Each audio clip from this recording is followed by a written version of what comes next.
pada malam hari ini saya akan sharing cara saya menganalisa sebuah perusahaan. Nah, judulnya adalah My Current Analysis Process. Ada dua kata yang saya garis bawahi, pertama my, dan kedua current. Kenapa my? Karena cara kita menganalisa suatu perusahaan itu sangat subjektif. Cara saya menganalisa dengan cara Anda menganalisa pasti berbeda. Nah, maka yang saya akan sharingkan hari ini adalah cara pribadi saya untuk menganalisa. Dan juga current, karena semakin lama kita berkecimpung di dunia investasi, semakin banyak buku yang kita baca, semakin banyak perusahaan yang kita baca, cara menganalisa kita akan semakin berkembang. Nah, maka yang hari ini saya sharingkan adalah cara saya pada hari ini. Mungkin 5 tahun lagi, kalau saya sharing lagi, caranya akan berbeda. Gitu. Pasti berbeda malahan. Gitu, karena 5 tahun lagi saya akan mempunyai pengalaman yang lebih banyak, pengetahuan yang lebih banyak pula. Oke. Nah, bagaimana cara saya menganalisa suatu perusahaan atau bagaimana proses penganalisan saya? Saya bagi menjadi 4. Yang pertama, screening perusahaan. Kedua, kumpulkan data. Ketiga, olah dan baca data tersebut. Lalu terakhir kita pikir. Kalau disingkat menjadi scope. Ya. Scope itu alat untuk menggali. Kan? Nah, jadi banyak orang yang mengatakan kita kalau sebelum investasi itu harus menggali dulu perusahaannya. Nah, menggali pakai scope inilah.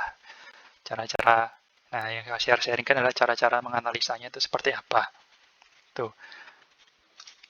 Cara pertama, tentu saja sebelum menganalisa kita harus pilih ya, perusahaan mana yang kita analisa, dan cara pilih perusahaannya adalah dengan screening dulu.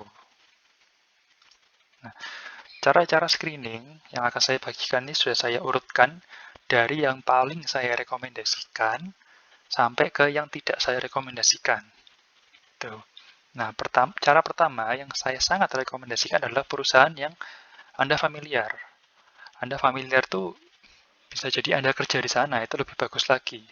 Contoh, Anda apoteker. Kalau apoteker ya tidak usah jauh-jauh, langsung saja analisa perusahaan-perusahaan farmasi, seperti Kalbe, Kimia Farma.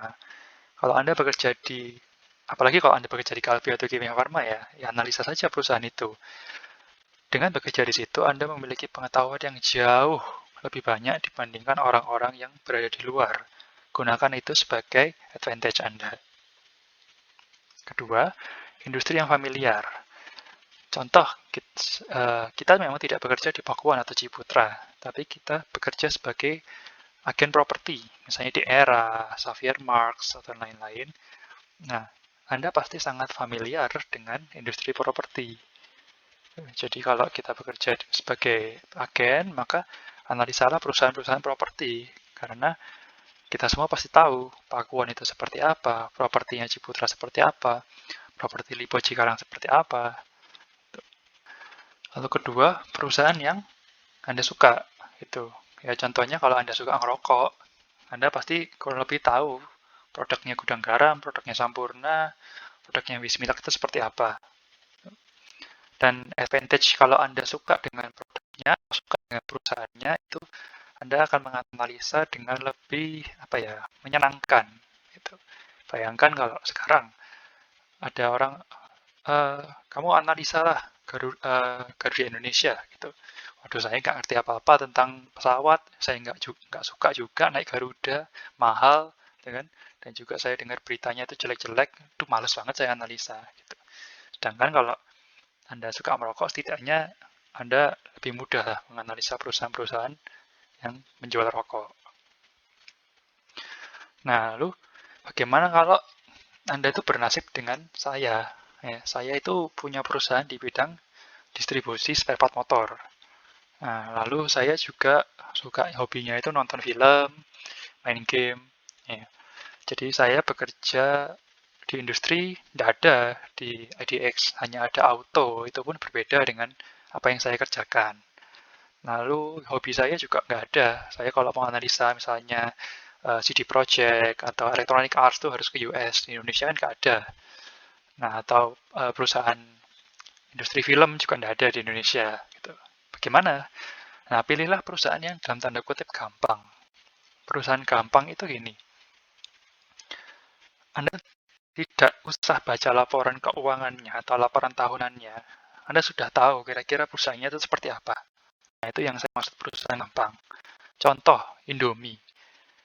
Anda tidak usah tahu tahun lalu dia profit berapa, tahun ini profit berapa. Anda tahu kualitas dari perusahaan Indomie.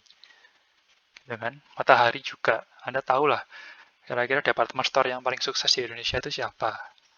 Nah, bank juga. Kan?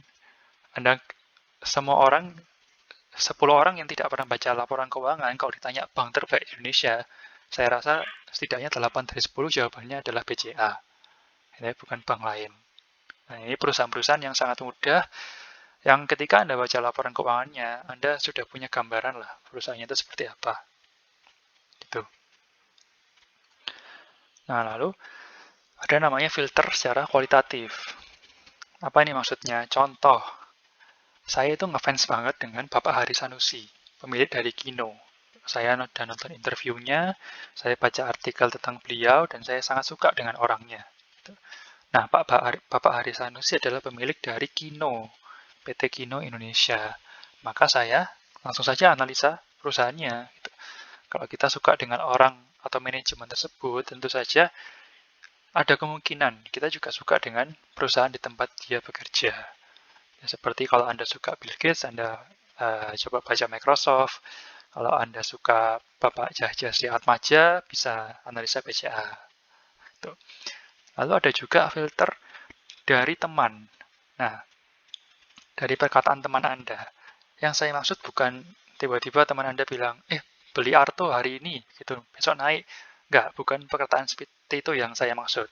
Contoh, bila ada orang yang bekerja di Range Market, ya dia manajer suatu cabangnya Range Market, lalu dia bilang, kamu tahu nggak Range Market itu, dia itu rencananya mau ngalahin Full Market A, itu.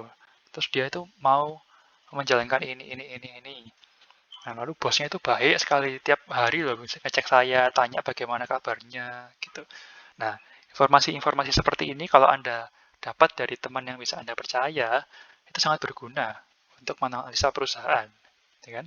Ngapain kita susah-susah cari dari 700 perusahaan, kita cari satu, kalau teman kita itu sudah mengasih tahu, perusahaan ini bagus. Kita tinggal kita cek keuangannya beneran bagus apa enggak. Atau itu hanya semata-mata kayak apa ya, display aja dari manajemen, aslinya jelek. Nah, kita hanya perlu cross check lagi.